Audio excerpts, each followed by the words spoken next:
Tonight's webinar is about learning, my kids, me, during the summer.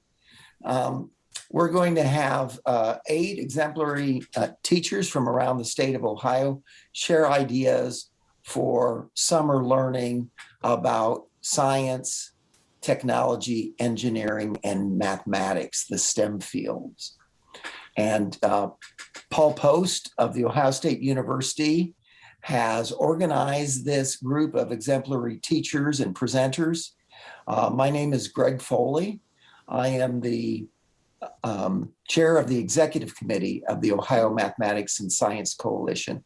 I wish to welcome all of you to tonight's webinar. We want to have a special shout out to our many sponsors of this webinar. So the Ohio Math and Science Coalition is the main sponsor, but we also have the Ohio Mathematics and Science Coalition, Ohio Matic, OCTM, the Ohio Technology and Engineering Educators Association, the Ohio PTA, and I'm going to have to move to see down at the bottom. We've got some more listed there, and we thank all of our sponsors. We want to give a special thanks to Kelly Shrewsbury, who's the executive director of the Teaching and Learning Collaborative. And they are actually providing the platform for this evening's webinar, the Zoom platform. And Kelly is acting as the host, so she's kind of in the background, but she's been instrumental in making this webinar happen. We also want to express our thanks to the Public Advocacy Committee of the Ohio Mathematics and Science Coalition. Peggy Costin and John Conklin are the co-chairs, and the members of the committee are Brian Bickley, Ed Bischoff, Marianne Hovis, Joanne Leitzel, Ann Mikesell, Chris Orban, Paul Post, and Kim Yoke, and they've all had a big part in this, especially Paul in this particular webinar. Thank you, Peggy and John, for your leadership. So Paul is from the Ohio State University. He's an emeritus faculty of technology education. He's going to be trying to herd the cats this evening of these exemplary teachers.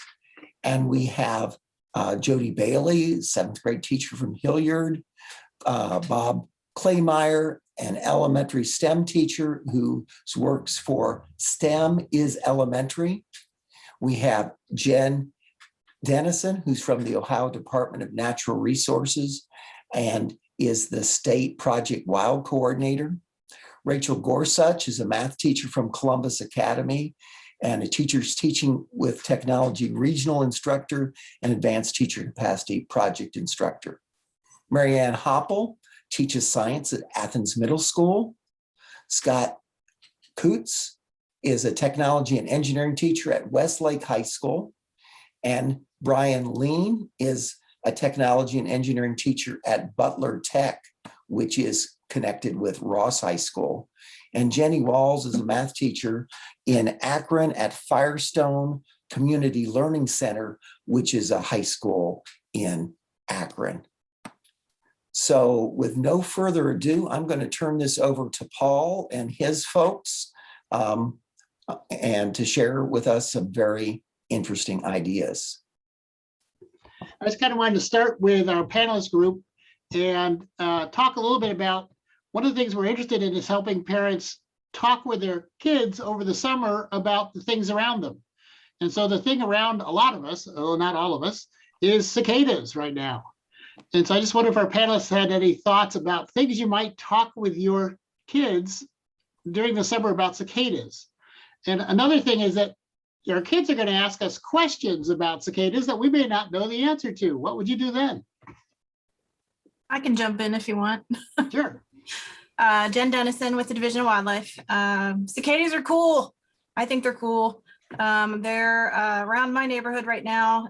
They're not very common right where I'm at immediately, so I don't actually have them in my yard, but I don't have to go very far to hear them. The thing to remember about them is they're not going to hurt you. They have no mouth parts. They have no stingers or anything like that. And they're actually, if you take a look at them, they're really pretty.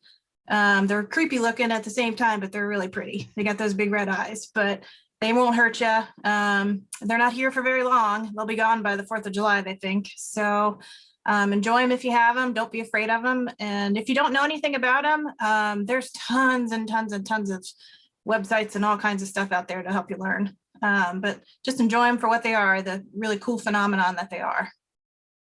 That's a great question, Brian. Cicadas are not harmful to dogs in terms of like toxins or anything like that, but dogs tend to gorge on them and then they will throw up. And so people think that they're bad for dogs, but they're eaten by so many different animals. We're going to see spikes in populations of turkeys and possums and raccoons and all kinds of grouse, all kinds of things that eat them. So they're not bad for dogs.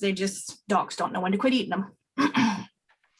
My wife saw a squirrel eating one and didn't know how many it ate before them, but it looked like it was in a food coma afterwards. So other questions people might have about cicadas or things you might ask if you had children, what you would ask? Yeah, I'll jump in and share if I'm allowed. Yeah. So I'm quite fascinated right now just about, I think there are a couple of apps where people have gone out and measured, is it the decibel level that they're using maybe, Jen? Which I'm fascinated by. I think it's a great opportunity to really think about, what does that do to an environment, especially if you live near a brood that might be affecting your hearing. So it's a great conversation, a great kind of investigation about real world type things too. Lawnmower loud is what I've heard. Yeah. That's the comparison that I've heard. Yep. Right. And if you want to get a little more quantitative, decibels are a power of 10 kind of thing. So for middle school or high school kids, they can delve a little bit deeper on the idea of decibels and what they mean. A decibel is a tenth of a bell. So the deci prefix is the standard SI or metric prefix. And it's named for Alexander Graham Bell, if you want to do a language history kind of connection. And there's lots of. I actually have a photograph of a cicada in the presentation that I have. And so I'm going to hold off until, I get to my part. Okay. I'm not going to claim to know as much as Jen or Mary, but as a mom with kids who keep finding them all over the neighborhood, they're like, Mom, how many of them are there in this neighborhood? So we actually pulled up a map, which I had no idea how many blocks Bexley was. Luckily, it's a small town. It would be so much bigger if we were doing Columbus, but we figured out how many blocks were in Bexley and counted how many blocks we found around our walk, or how many cicadas we found in one block of our walk. And then they had to figure it out.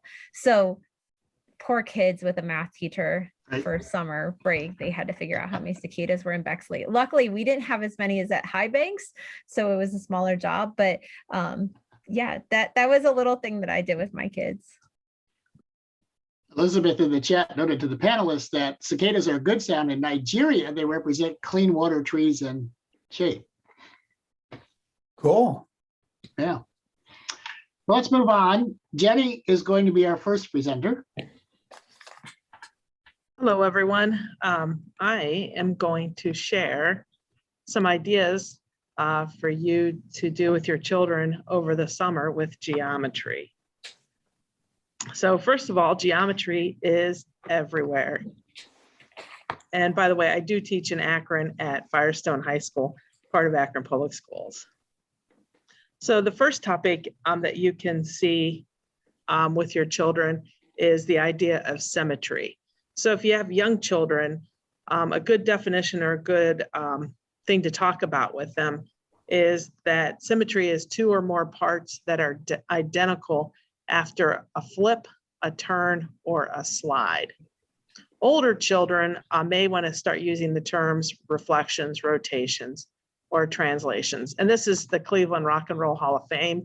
And you can see all the different types of symmetry that is in that building. First of all, buildings, I picked the Toledo Mud Hen Stadium, the Ohio State House, the Carew Tower in Cincinnati, one of my favorite places, Ohio Stadium, and the Terminal Tower in Cleveland. And you can just see if you can draw lines of symmetry or fold them. You can talk about what's the benefit of the symmetry, how does it make the buildings more attractive. You can also find that same symmetry or patterns in nature. So we're big hikers in our family.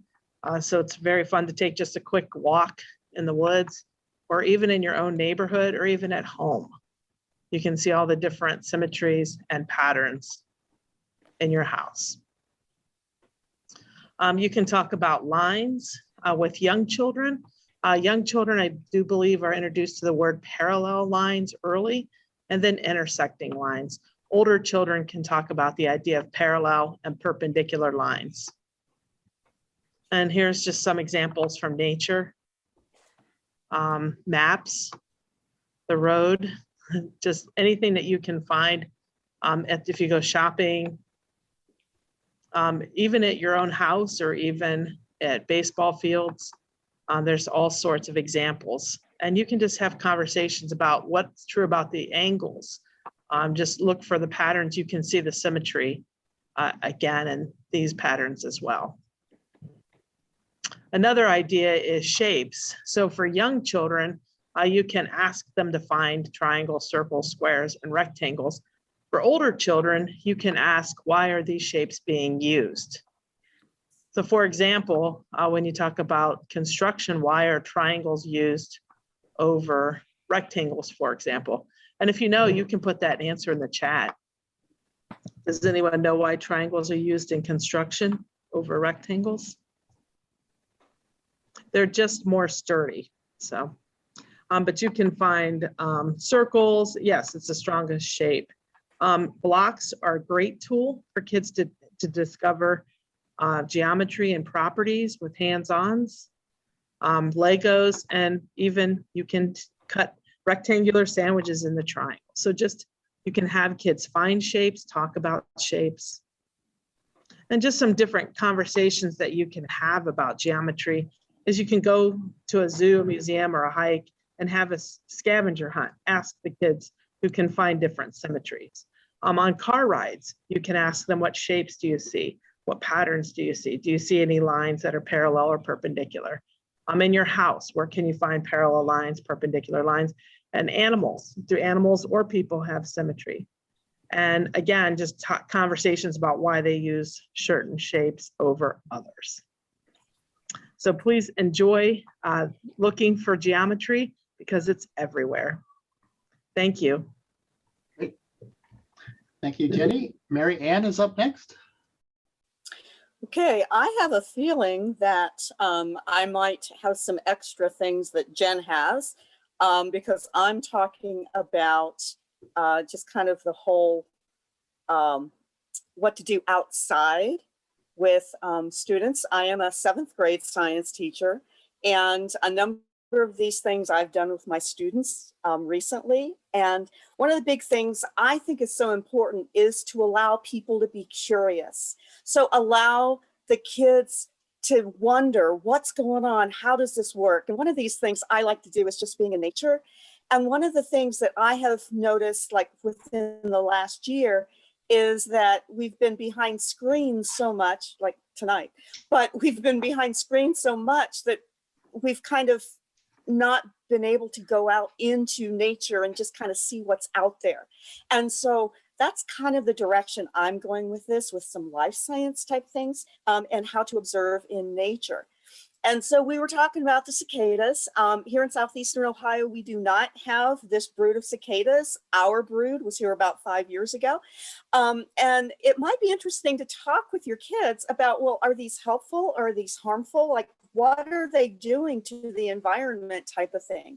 And one of my friends 5 years ago made a comment that I have not forgotten. She said, you know, this was the first year that I was able to harvest cherries from my cherry tree. And I'm like, well, what's up with that? And she was like, well, the birds didn't eat my cherries this year. They ate the cicadas.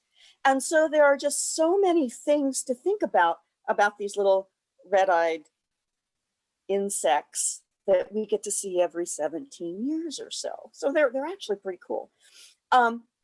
One of the things that you could do with your kids, I went to the dollar store and paid $1 for a hula hoop.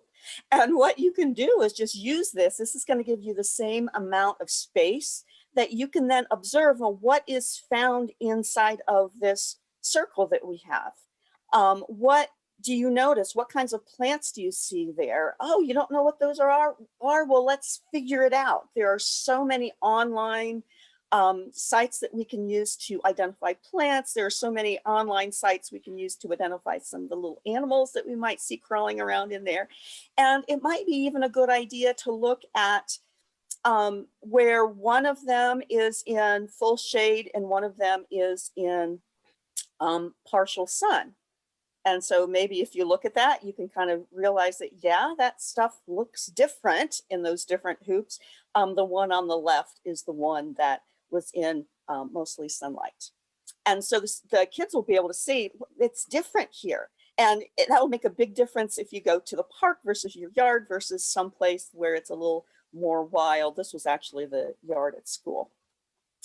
One of the things that I've done with my students was actually from a project learning tree activity. It was called Adopt a Tree.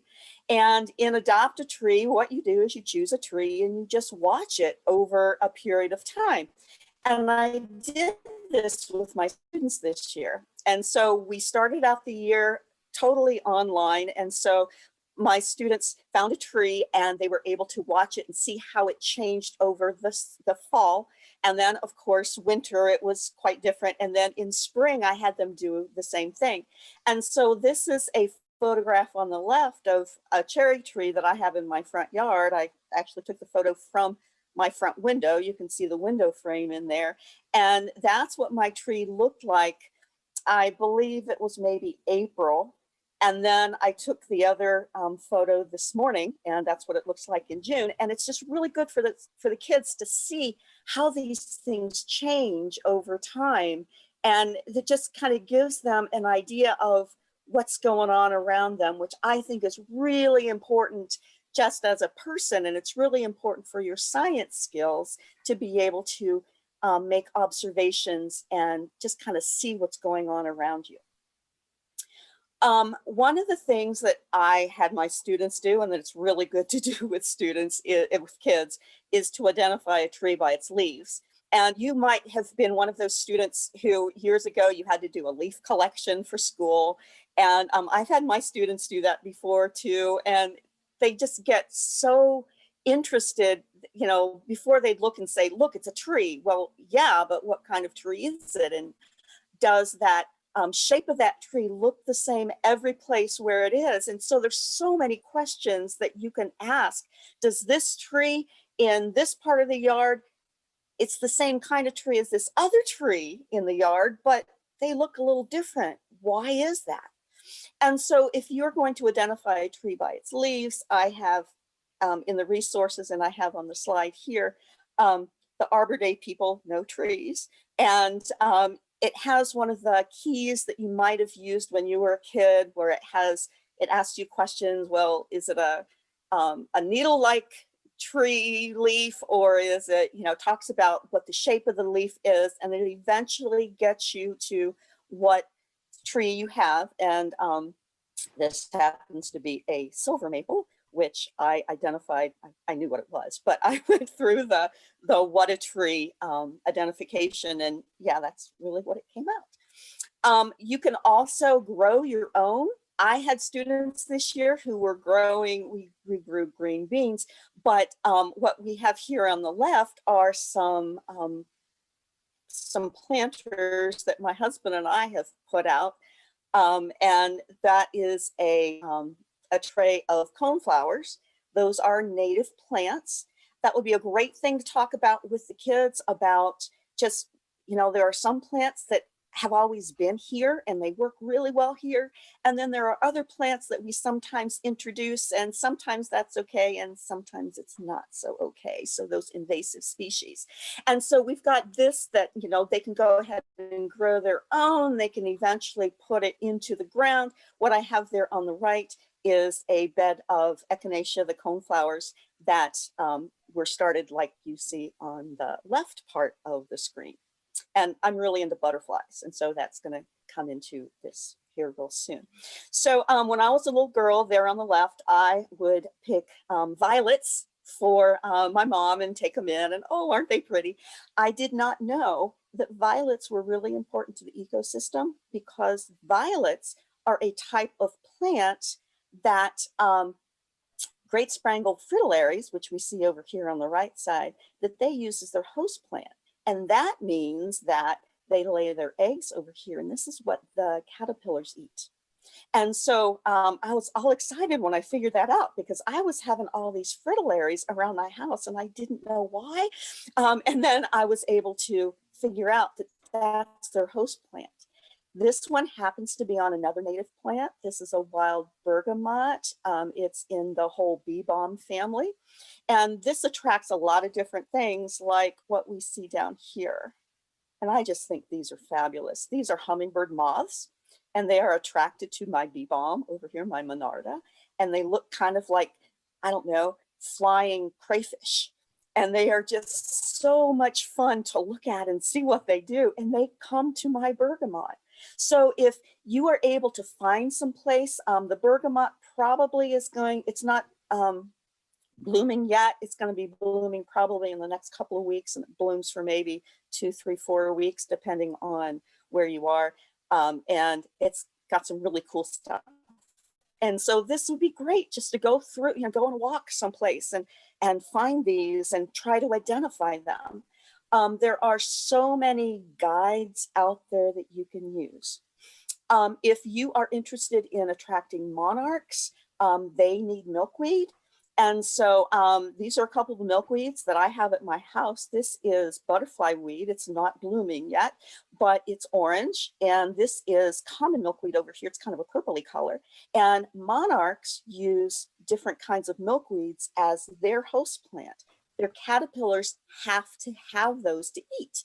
And so maybe one of those things that you would like to do, and this is what I've been doing the last few years, we have a butterfly habitat, and that butterfly habitat is also a laundry basket. If you go and buy a butterfly habitat, it costs you about 3 times more than the mesh laundry basket that you see here.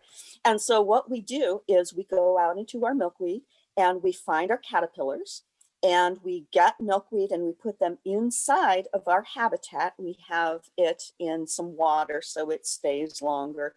They eat and eat and eat and eat like crazy. And then they eventually go up to the top of the enclosure, and they make their chrysalis. And I really want to see one of them go into a chrysalis. I've not seen them for real. I want to do that. But they eventually come out after a couple of weeks. And then this one actually is on some of the zinnias that I have at my house. So if you have a big difference in the kinds of plants that you have, and you are able to plant some different plants around your house, it's always good to think of those late season nectar plants, because that's what our monarchs need. Our monarchs are the ones that actually fly down to Mexico. And so they need to have a lot of food to get all built up so that they can make that flight. And you see my habitat again. If you really want to see a real habitat, there's a We're place. at time. We need to get going here. Yeah, it's called Butterfly Ridge, and they have a caterpillar house where you can see what they have there. I'm done. Okay. So Jen is up next. So I'm so glad I followed Mary Ann, because a lot of my stuff's gonna segue nicely from what she was talking about, science, and how Odie and I to talk about why citizen science is important, what it is and why it's important. And so you, as an enthusiast of nature, you're maybe not a professional scientist, but you're capable of collecting data and you have an interest in it. And so that makes you an awesome potential citizen scientist, and you and your kids as well. And so depending on what you're interested in, I guarantee there's probably something out there that you could be contributing data to. And if you go to our website, and I put all of this information, a project-based learning page, and you can find all kinds of different projects on this page, mostly underneath where it says citizen science projects. You'll see Bird Sleuth from Cornell University, as well as Project Feeder Watch. If you're into birds, you can keep track of the birds that are in your yard or in your neighborhood and contribute that to Cornell University. And it helps them keep track of populations all across the country. And so you're actually contributing to real science. It's usually tied to some researcher's project. And so Journey North is a migratory bird and other migratory animals, dragonflies, butterflies. Journey North, you can contribute to that as well. We also have Nature's Notebook, which is for the National Phenology Network. And that is looking at the study of seasonal changes in plants and animals. So you might be saying, hey, I just saw my first monarch. And you make note of that and you give them that information, and that helps them keep track of when things are coming back, as well as when things are blooming. So you might be contributing maybe the first time your lilac bloomed, or the first time your redbud bloomed, or something like that. And so all of these, most of these, I should say, they have apps tied to them. And so if you've got a cell phone or a tablet, you can download these apps and you can use them right in your yard, you don't have to have an internet connection. You just have to be able to upload it later. And so my favorites are these first two. The one on the right here is, the top right is iNaturalist. And that's more the adult version. So you're going to be contributing data to a public source. And so if you see something that maybe you don't know what it is, you can post it on iNaturalist, and a ton of people will come along and help you identify what it is. The kind of younger version, and maybe more safe version, if you're not a fan of contributing data to a public source, is iNaturalist Seek. And so that data just stays on your phone. And if you want to contribute it to iNaturalist, you can, but you don't have to.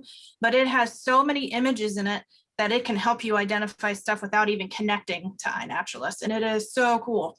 And so all of those plants when I first got Seek, I ran around my yard and took all kinds of pictures of all the little things in my yard that I didn't know what they were.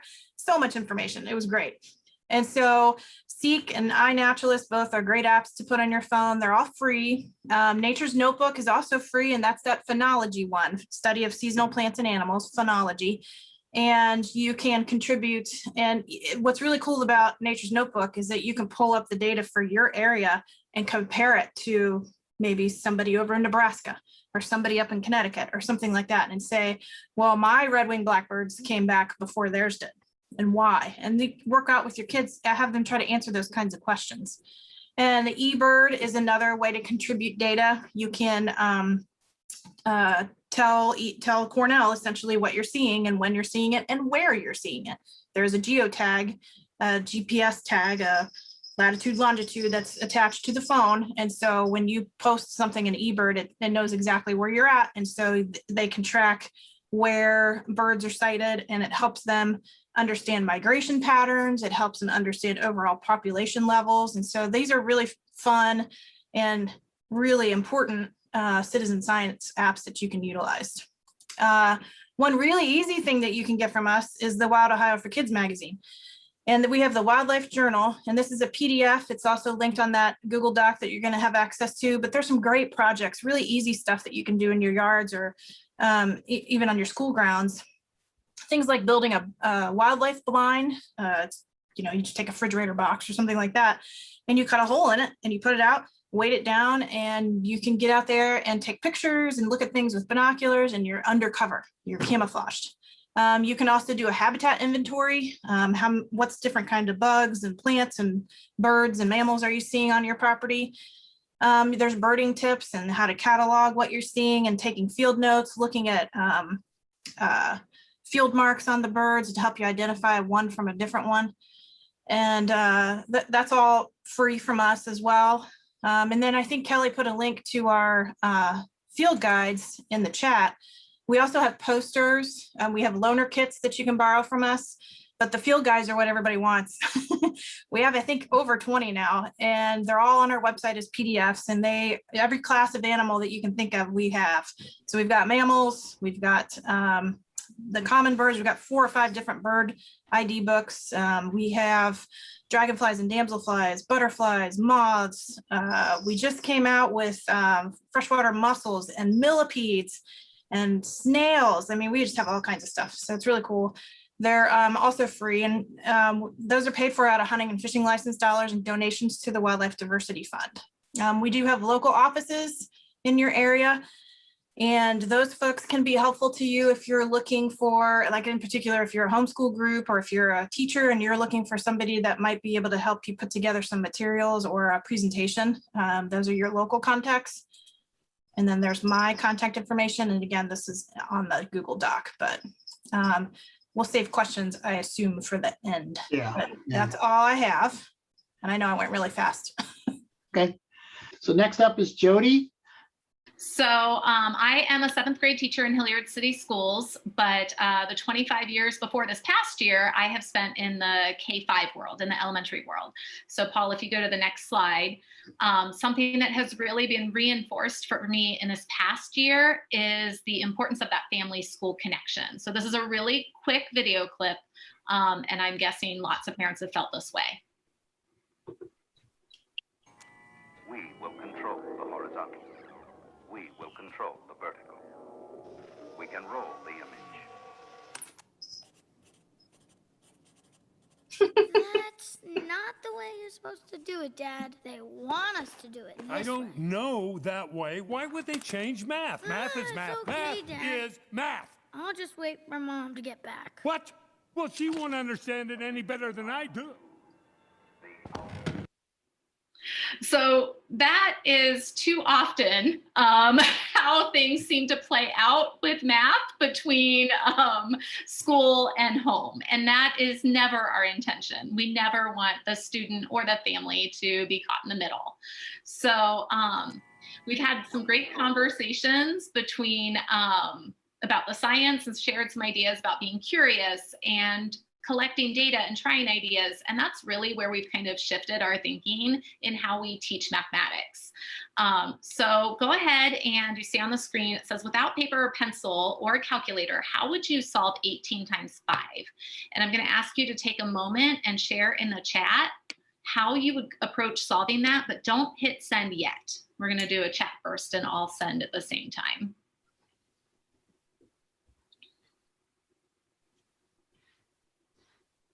So if you didn't have a calculator and you didn't have any paper and pencil, how would you solve 18 times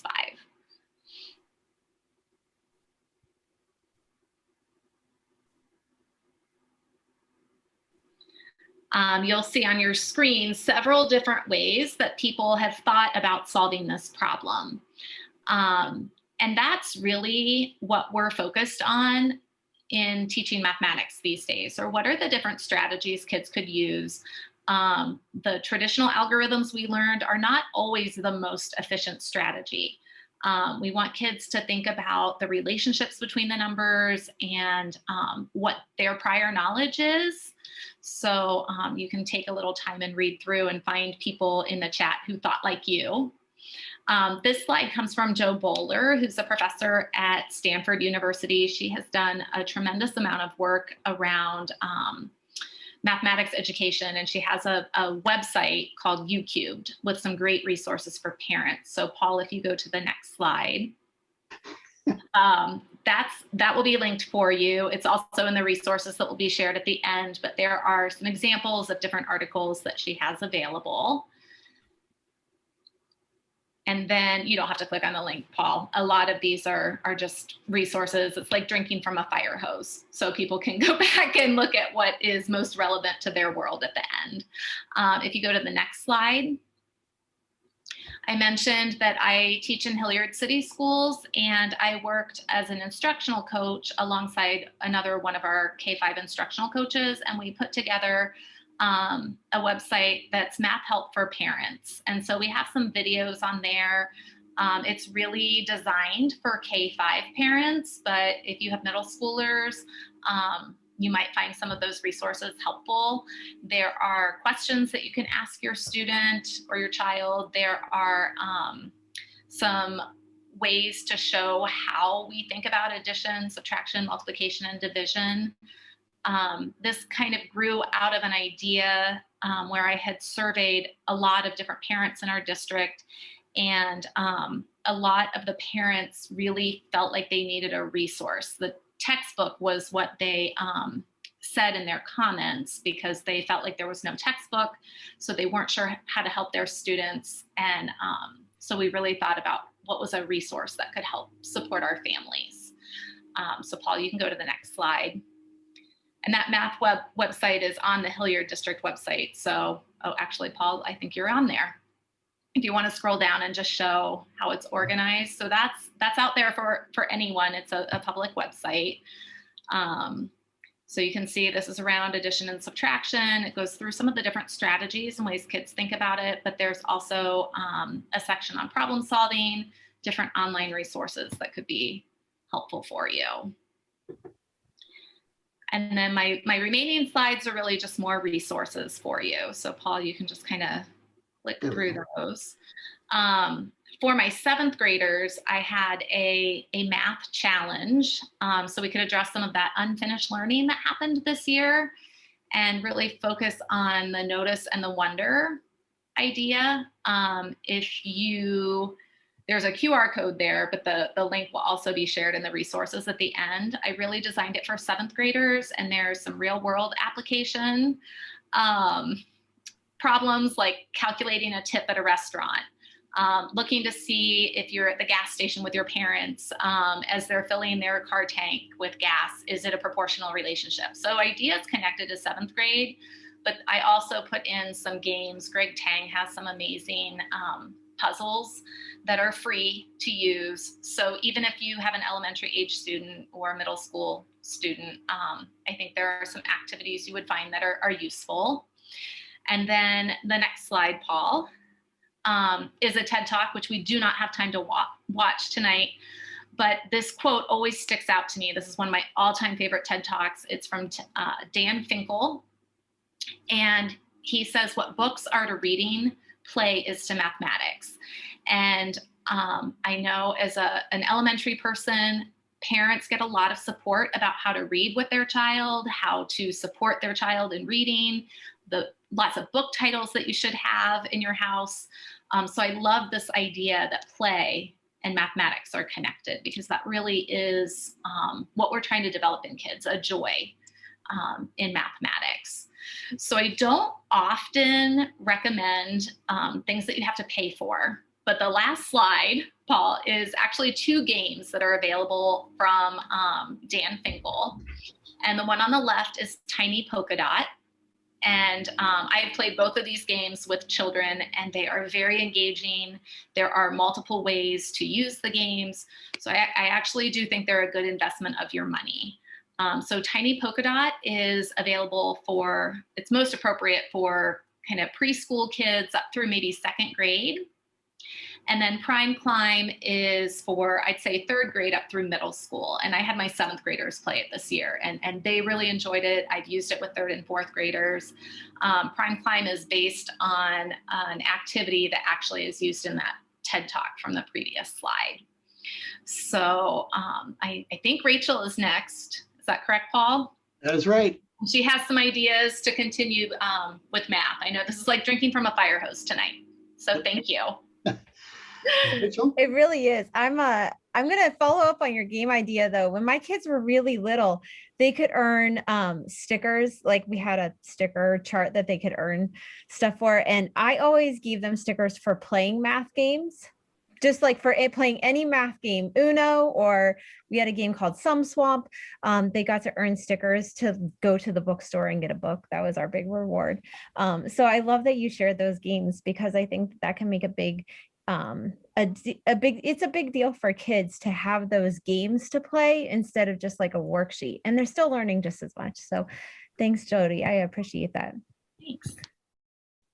I'm going to speak to you more as a mom than as a teacher tonight, to be honest with you.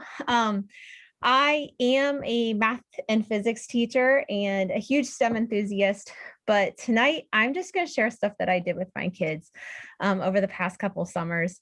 That's my daughter on the screen. She's 9 years old, and last summer we decided to take on the Great Bexley Baking Challenge. We've been watching too much of the Great British Baking Show.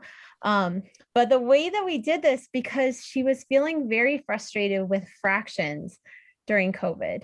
And I didn't want her to feel frustrated. I love them. As a pre-calculus teacher, they are like half of my life. So I wanted her to feel like she could work with fractions and feel confident about them. So instead of giving her an online program that just like made her practice, we decided to come up with baking challenges, and we would look up recipes that she was interested in. Her favorite one is in the upper right-hand corner, which is the Betty Crocker recipe for banana chocolate chip muffins. And the challenge that I gave her was, can you make the entire recipe only using a 1/4 cup measuring cup? Now, what this really was I'm a very tired mom and I didn't want to wash more dishes. She thought it was a math challenge because she had to understand equivalent fractions. So we all benefited in the end, way less dishes to do. And she now feels very confident about fractions because she understands equivalent fractions from our baking fun that we had together over the summer. So I encourage you to take just anywhere that you see fractions in your daily life and see how you can bring the kids into the conversation about it. And if it's something they're interested in already, bonus points. That's a way for us to build relationships with our own kids and relationships with math that are positive. My son was like, no, thanks. I'll just eat the muffins. I don't really want to do that.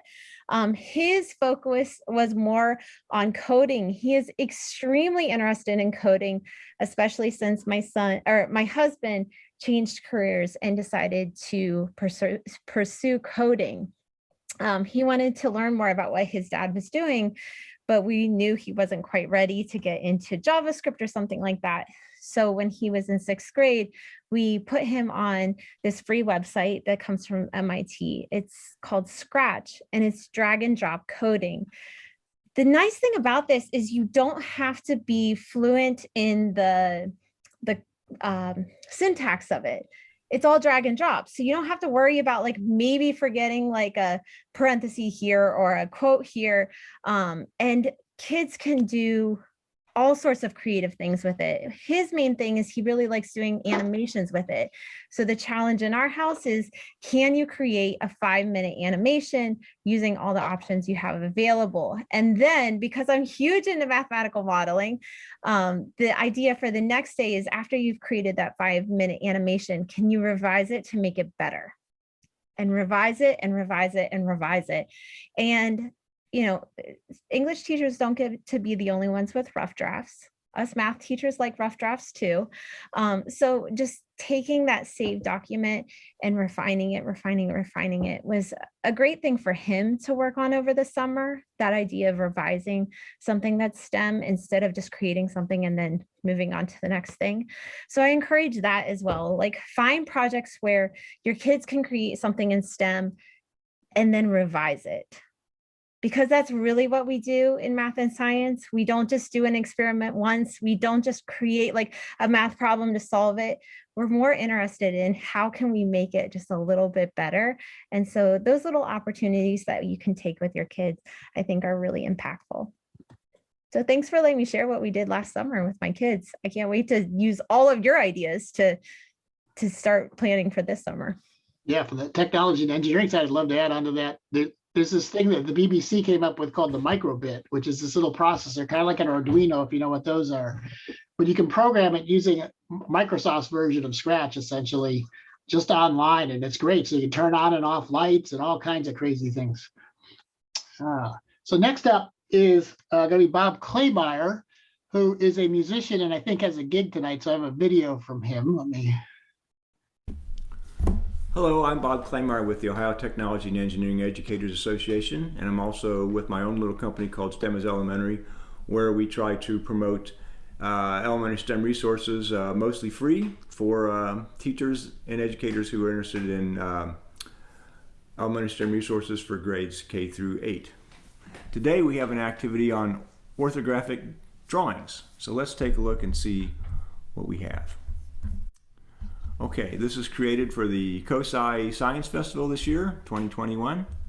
So what is an orthographic drawing? An orthographic drawing is a clear, detailed way to represent the image of an object. Orthographic drawings are a set of 3D drawings that show how an object will look from the top, from the front, and from the side. Orthographic drawings are used by engineers, designers, architects, and technical artists to help someone understand how a product needs to be created. Here are some orthographic drawings of a couch. Materials for the orthographic drawing activity we're going to do today would be graph paper, a ruler, building blocks of some type, pencil, and coloring materials.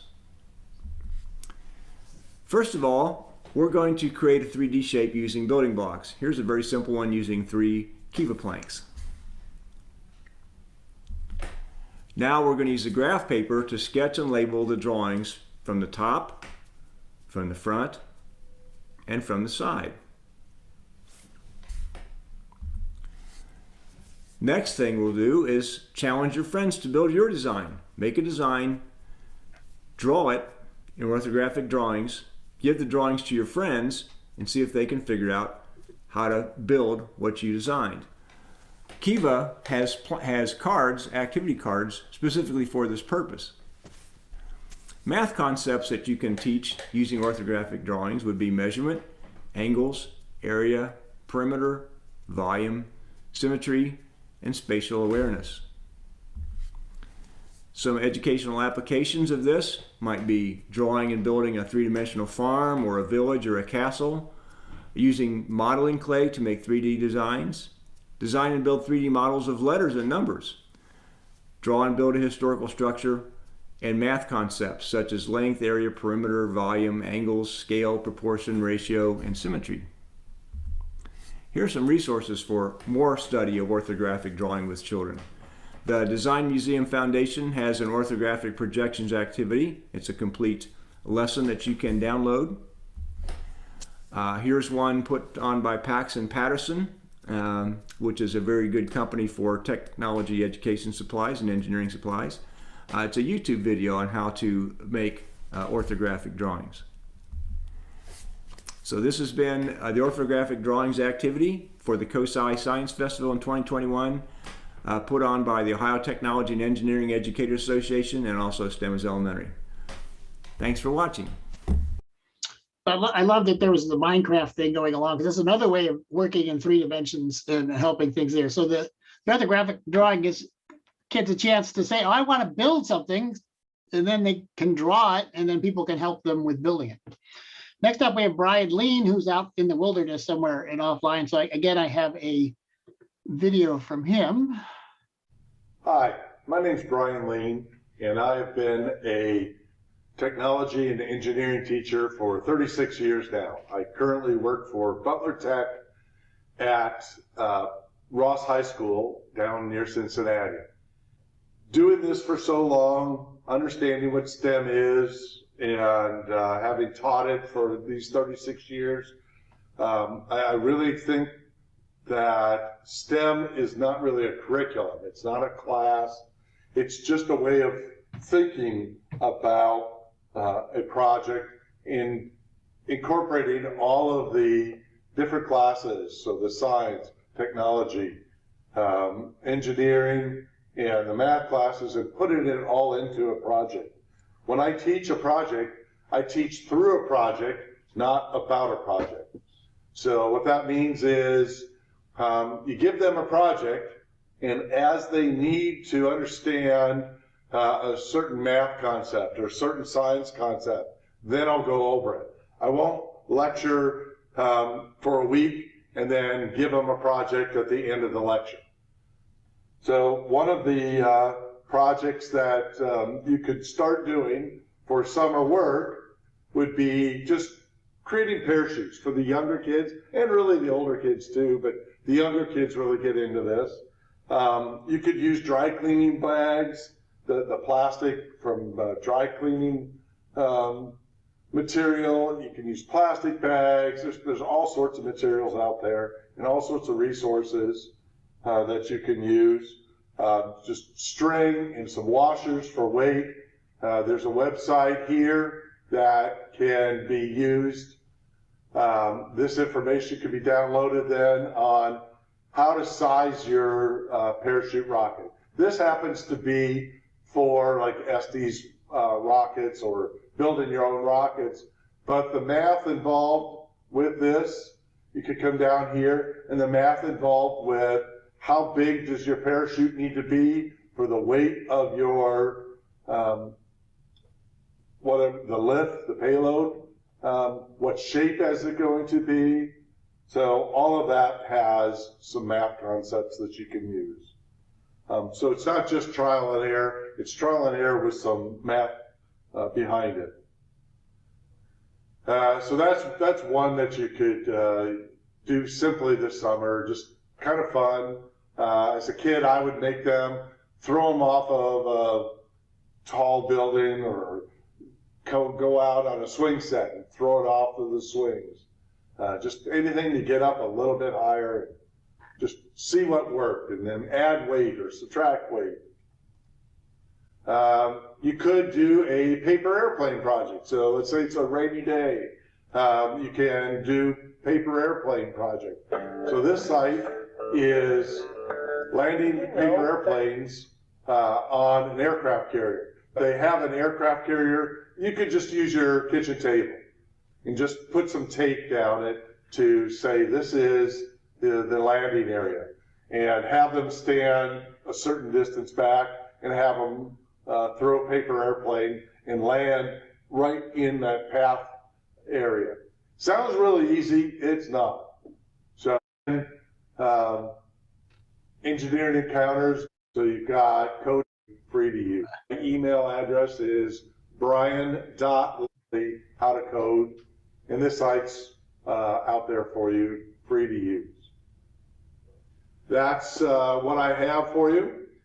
If you have any questions, my email address is brian.lean0@gmail.com. You can email me if you're looking for other projects.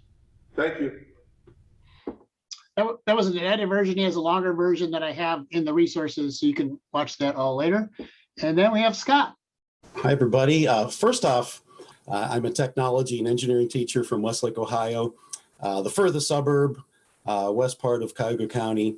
I teach high school, 9 through 12, a variety of classes. My colleague Adam and I teach a number of different classes. And what I'm going to show you, and by the way, thanks to all the parents that are, I saw the percentage of the parents that are in this webinar, and thanks to you, you're going to have, your kids are going to be so much further ahead of other kids and know so much more and at a deeper level and learn and retain that for such a longer period of time with what you're going to do, and all the terrific ideas from all the panelists.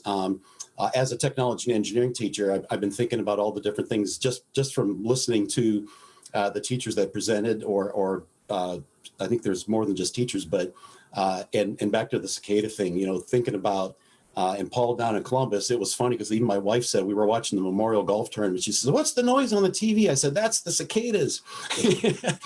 and some of them got so loud. So my approach would be, and if we were team teaching at our school, would be, hey, let's get together and let's, Greg talked about the decibel level of the cicadas and how loud does they have to be? And somebody else mentioned it's like the sound of a locomotive or a plane or whatever they mentioned. And it's like, okay, so what is technology? Technology's the way we as humans shape our world. So if you're a golfer at the Memorial or any other golf course where the cicadas are out now, and how would you do that where low cost materials readily available around your house, have your kid design something that to reduce the decibel levels? So, that was just my thought. So what I'm going to do is I'm going to share my screen, and I am going to take you to our website. And our website it's real simple. It's wlake.org. WLake is short for Westlake. So WLAKE.org. And I always tell people just, let me move this around here. What you would do is mouse over our schools and then Westlake High School. And then you would end up on our homepage, Westlake High School's homepage. And then on the left, you have a lot of choices over here. I always tell people we're about halfway down. So the T&E or the technology and engineering. And as soon as you click on that, what you'll do is you'll see our page. And for some reason, a lot of the pictures aren't showing up here. We've been working on this website for a long, long time. And you can see all the different buttons here of all different classes if you're interested in looking at that later. We also have a lot of pictures of all our students and all the work they've done, 9 through 12, in our gallery. But what I want to show you today is the class resources section. So you click on that button. And what I just did, this is probably a couple weeks ago when Paul told me about this. And I thought, well, I better get this ready together for the kids. So I always like to make hard copies because I want to have a meeting with the kids before they leave for the school year. So we had finals the last couple of days and we have staff day tomorrow. So it was the end of last week when I talked to all my kids. And the only thing that I do with kids in our classes for summer is my rising level 2 class, my rising level 3 class, my rising level 4 class. We have 4 levels of our tech design class. And it really is a class where kids learn about engineering and architecture and design and innovation, invention, creativity, problem solving, what STEM really is. And my approach is, Brian Lean kind of talked about it. Brian and I have known each other for a long time, and we've shared a lot of ideas over the years, just like what we're doing now. And it's great because it makes us as teachers better too. And, and then our kids get better is the whole brain approach. We want kids to do as much as they can using both sides of the brain. So the first thing I have the kids do, and by the way, I talked to the parents about this so the parents can get access to this at any time. So I just threw a PDF on here of all the different things that the kids, oh, by the way, that was the reading summary. The newsletter that I give to the kids is something that I explain to them, but I tell them, make sure they take it home and show it to their parents, because here's my little parent address. And then I go through all the different things that kids can do that have to do with camps. So I tell parents, there aren't just sports camps out there. There's a lot of things going on in our field. Drones, robotics, engineering, material science, architecture, toy design. If anybody wants to send their kid out to LA in California, they actually have a toy design major. I know it's hard to believe. And a lot of our kids have done these programs over the years. I know one of my students went to the Falling Water program for architecture in Pennsylvania, and he ended up becoming an architect because of that. It really, made him think about, and if he engaged in it, is that something that he could see himself doing? He liked it a lot, was very successful, and he's now a professional architect. So the first thing I do is I have kids read some articles, and I do it week by week. So I'm not piling the work on all these kids, because at the high school level where I am, a lot of the kids that I get, especially at the upper levels, they're in AP classes, they're in CCP classes. So they still have a lot of summer work anyhow, besides what I do. And by the way, what I was going to tell you is what I've done is I've segmented this. I've broken it down into 4 different components so that, and they're all point based. So that actually adds up to the first graded assignment when they come back for the next year. And by the way, all these links to all the articles are on the website.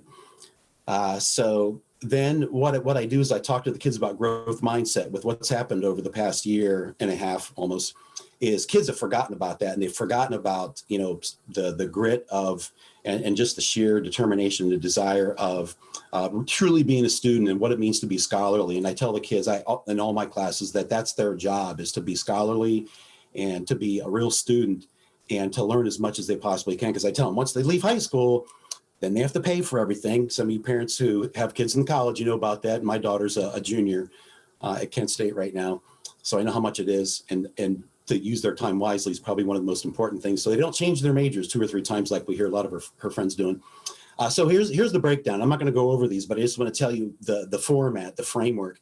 So here's my rising level 2 kids. So I want them to read something. I keep hearing, I read a lot of things, probably like a lot of you people that are on the panel. And, one of the things I've seen from the most successful people, no matter what the business they're in, is they always say they read a lot. They read a book every other week, they read a book a month, whatever. And I think that's really important for kids because it's almost like, they're on their computers so much. And by the way, I'm so glad to see some of you teachers and some of you panelists are encouraging the kids to go out in nature. It's almost like kids have forgotten to go outside, go out in nature. And see what's going on. By the way, it's the panelists who mentioned about the leaf collection. That was my first biology. I think it was a sophomore in high school. That was my first biology assignment. And because I also took my wood tech classes, and then I ended up teaching our wood tech class at the beginning. I don't teach it anymore. But we had kids identify the wood based on what the grain looks like and also what the leaf looked like and try to match them up. So that was a great. I love that activity about the leaves. So the first thing is I want them to read or research something. The first level kids, all they're doing is reading a magazine article. The next couple kids in the level 3 and 4 class, they're actually reading books. Then kind of like what Bob Claymire talked about is drawing something, designing something, creating something. Yes, we use a lot of CAD. We use AutoCAD. We use Inventor and Revit. But I also do a lot of technical sketching because I think the most important thing is that for kids, whatever they're thinking of, I want them to put it on paper. Because the fastest and the most efficient way to communicate to somebody is to be able to just sketch something very quickly and accurately and show it to somebody else rather than explaining it, because a lot of kids can't explain their ideas nowadays for whatever reason. So the third section is actually building something or constructing somebody, and somebody mentioned on the panel about building something, and I think that's the greatest idea is, again, taking a little bit of everything and putting it together for the project to learn about, all these standards. And I think Brian talked about that too. Rather than teaching about the project, you teach through it. And I agree with that wholeheartedly. But I actually want the kids to make something. And I tell the kids if they want to do a scale model of something, that's fine, if they're interested in architecture later. So I get probably 20% of my kids who go on into architecture as a major in college. Probably about 70%, 60 to 70% go into engineering. Other kids, I have 2 kids that are going to major in industrial design in college next year, one at Georgia Tech and one at University of Cincinnati. So, regardless of what my students major in college, because I had a whole bunch of seniors this year, and I just want to make sure they're prepared for the next level, whatever that would be. So that's why the summer gets them a real good start. The last part is the Explore Engage section, where again they could attend a summer camp. Almost all of my seniors, juniors and seniors, I've helped them get into some kind of internship or co-op where they're actually working for somebody, an architect, an engineer, a designer, some 3D manufacturing company over here in Avon Lake next to us, and they're getting paid for it. But the most important thing is I tell the kids, even if they're, freshmen becoming a sophomore or a level 2 student, that they need to go out and visit colleges. So all of you parents who have kids out there that have already gone through it, I tell them it's never too early. I remember we planned our vacations around taking my daughter to a college, and people would laugh at me like, well, she's only 10 years old. But I tell them, well, first, it's neat to see other places. It's neat to see other campuses, not just from their vantage point, but from the parents' vantage point, since we're paying for it. But it also plants the seed. And I always tell people, kids are never too young to plant the seed. There's a lot of skeptics out there about, how young a kid can be about learning about something. And my philosophy has always been, kids are never too young to learn about anything. Even if they don't understand it at first, if you plant a seed in their brain, even if it's just a visual, a picture in the brain. I mean, I remember when I was in kindergarten, first grade, I remember things like it was yesterday, just by a visual. So you can see my level 3 honors class, my level 4 honors class. And then what I did, and I'll wrap it up here, for anybody else, and again, this is primarily for high school, but it could be used for middle school. And if you tone it down a little bit, probably for the elementary kid, but that's not my specialty. And that's why Paul had Bob Claymire on, because that's his specialty. But you can see I've given the kids a whole bunch of other kids. So I already have a student that said to me, hey, Mr. Kutz, I want to do more than what you gave me. Oh, okay, fine. Well, here's an additional list of things you can do. What I did is I broke it down by those 4 different components: the read, research, several things to look at, draw, design, create. I've got 3 or 4 things there, build, construct. And if anybody's ever heard of Instructables or Make Sign, especially Instructables, it's an incredible wealth of knowledge. And I mean, it's not just STEM, it's just about everything. So somebody mentioned making cupcakes or muffins. it's got things on there that has to do with food. And of course, it's got engineering, it's got math, it's got LEDs, it's got robotics, it's 3D printing. It's amazing. So if you've not seen that, you might want to check it out. We actually have a class called Design Squad. So the Design Squad website is just a wealth full of knowledge for all levels, and especially the lower levels. So that would be helpful for the teachers that are in the elementary level or even middle school. And then of course the Explore Engage section. So that, and then I just ended up, we do have a club, it's called the TechMates Club. And if you want to read through this, there's a whole bunch of things we do throughout the year. And in spite of the challenging circumstances we had this year, we still were able to do a lot of different things. So again, if you go to it's wlake.org and go into the schools and then the technology and engineering section, and you get to the teacher page here, you can see all the different things, all the different buttons that'll take you right to either my class. And I have a lot of these classes, I have my syllabus on there. So if you want to see exactly what we do and the standards we cover and the projects that we go over, if you have any questions about that, let me know. My contact information is on that page too. So thanks for having me, Paul and Greg. Really appreciate it, and glad to share the stage with the panel. Lots of great ideas. Thanks to all. The document that we have all our resources on, and I'll share that real quick here. This is broken into groups. There's a large section on science centers and museums. Ohio has all over the state, all kinds of great things. I did want to mention with COSI, last month, they had their big science festival, although it was virtual this year. But the interface is as if they had it physically like they did 2 years ago, where you get this screen with tents all around COSI, and you can click on the tent and see what's there. There's all kinds of hands-on activities that you can do with kids there. So that's another resource. I don't think they have it sort of front and center, but if you search for Big Science Festival, you'll find it. It's on there. So museums all around, zoos and aquariums and that kind of thing. I did sneak across the line because if you're from Cincinnati, the Great Aquarium's over in Newport, Kentucky, right? Puzzles that you can have your kids work on and work on with your kids, from math puzzles to science puzzles to engineering puzzles. Lots of different kinds of puzzles there for rainy days. Projects that you can do, some of them that Brian and Bob mentioned, things like that. There's a variety of projects there. So you want, I cut short on the landing the plane on the aircraft carrier, that's there. Tours, there's tours around. I noticed some of them are in some of the other areas too. But there's lots of tours. There's factory tours in Ohio, some real cool things. You go, I will put a caveat on all this. We're in a pandemic, right? So some of these things are a little different than they might be normal. So check before you go and all that kind of stuff. Lots of outdoor resources that we've talked about before there. Online resources is kind of a catch-all. A bunch of different things there, a bunch of things from Jody that she was showing us before.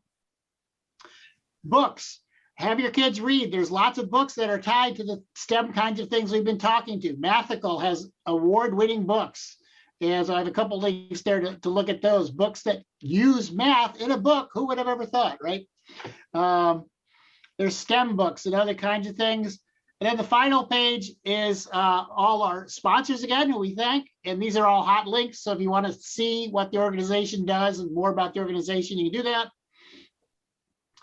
And again, I have more, Brian's full video, and Bob has another video on paper engineering. And we're adding presenters there. So if you have other things to add to this list, go ahead and email them to me, and I can update. The link goes to something on our OTA storage stuff, so I can just change what's in that storage spot. That will be it. So if you got things to add, like I'll add the Westlake link to the Westlake High School and stuff like that. Thank you for this fabulous, entertaining, enthusiastic set of presentations. I got a lot of ideas. I love the outdoors, and so I'm ready to charge out and explore some new things. And I hope that you can get with your kids and grandkids this summer and explore with them the outdoors, and and there's lots of rainy day activities here too. So I want to I thank our sponsors once again. I want to thank our panelists, Jenny and Marianne and Jen and Jody and Rachel and Bob, and Bob and Brian were remote, and Scott, and especially Paul and Kelly and Peggy Costin and her committee. Thank you all for making this happen and helping us to serve the mission of the Ohio Math and Science Coalition to support learning in STEM throughout the state of Ohio. So thank you very much. Our next webinar will be September 30th. Two professors from Ohio State University will be with us. Teddy Chow, who's a mathematics educator, and Chris Orban, who's in physics and has a deep interest in coding, will be leading our next webinar. And by September 1st, that should be available at the OMSC website, and the link is there. Maybe somebody can post that link into the chat also. And so here's the link again to the site that Paul is creating, which we will also have on our OMSC website.